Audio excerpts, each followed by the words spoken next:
welcome to the Hub Culture Summer Campus here in Davos. It's 2022. We're back here in real life. Can you believe it?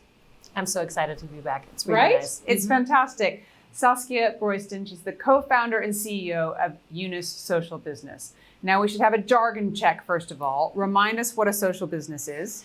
Very, very good idea. Social business is a company 100% focused on solving a social or environmental problem. It's profitable, but it focuses on solving that problem. And do the profits necessarily go back into the business? Do they go into the community? Pretty much. The profits go back into the business or back into the solving the social problem. That's really the differentiation to a normal capitalist business model. Okay, so we've heard a lot about social business. I've interviewed you, I've interviewed Mohammed about why they're important. Tell me how businesses can engage more with them and what that would bring to a larger corporate. Absolutely. Well, I mean, I've been coming to Davos now for more than a decade. And like 10 years ago, when we talked about social businesses, corporates were always, that's a weird animal. Who are you? What are you doing here? And now I really see that corporations, since the last 2-3 years, have actually started changing their narratives significantly and understand that social business is a massive opportunity for them. So for example, this week, we are launching a report on the whole topic of social procurement, which means corporations buying from social businesses and thereby making sure that their ESG footprint is much more inclusive and environmentally friendly.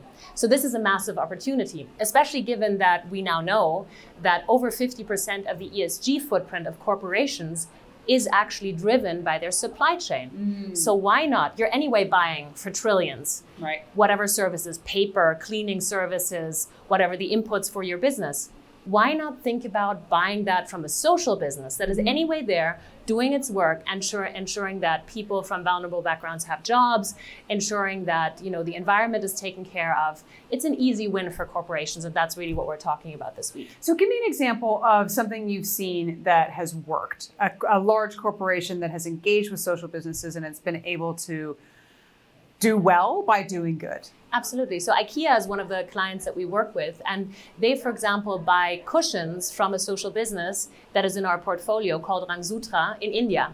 And this company, Rangsutra, employs thousands of artisan women that are from, difficult backgrounds, single moms, etc., in India, and they can sell these products to IKEA. IKEA just sells beautiful cushions, and in the process has actually employed thousands of women that would otherwise not be employed. That's one example. But for example, SAP has also now made a commitment last year, 5 times 5 until 2025, which means that they want to ensure that 5% of their procurement spend is going to be from social businesses and also diverse businesses.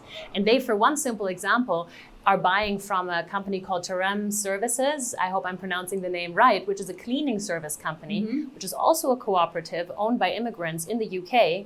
And when they clean better and have better customer relationships, they earn more money. So it motivates the employees to do this. And they're also at the same time doing it in a climate neutral way. Is 5% enough? That sounds small to me. It is small, but if you think about, procurement is $1 trillion market every year. So, that's quite significant. And it obviously ensures that the sector of social business will, in the end, significantly increase in terms of revenues and therefore in terms of the impact it can create. Okay, final question for you. We know that in order to achieve the climate goals, the sustainable development goals, we need a lot more money going into emerging markets or the global south or the poorer and middle income countries. How do you ensure that happens? It sounds like it's working between IKEA and the companies in India, but how do you ensure that on a more holistic basis? Well, in the end, companies are global and they do source in the global south. That's what we've seen through globalization. So in that sense, this is actually one way to help corporations do this and ensure at the same time that they have high social and environmental standards while sourcing. So I'm totally convinced that that's actually not an impediment, but much more an opportunity for social procurement. Saskia, thank you very much for stopping by the slightly warm studio here in Davos. We'll let you go get a breath of fresh air, but great to see you. Come back and see us again. I will do. All right, thank you. And I'm Edie Losh.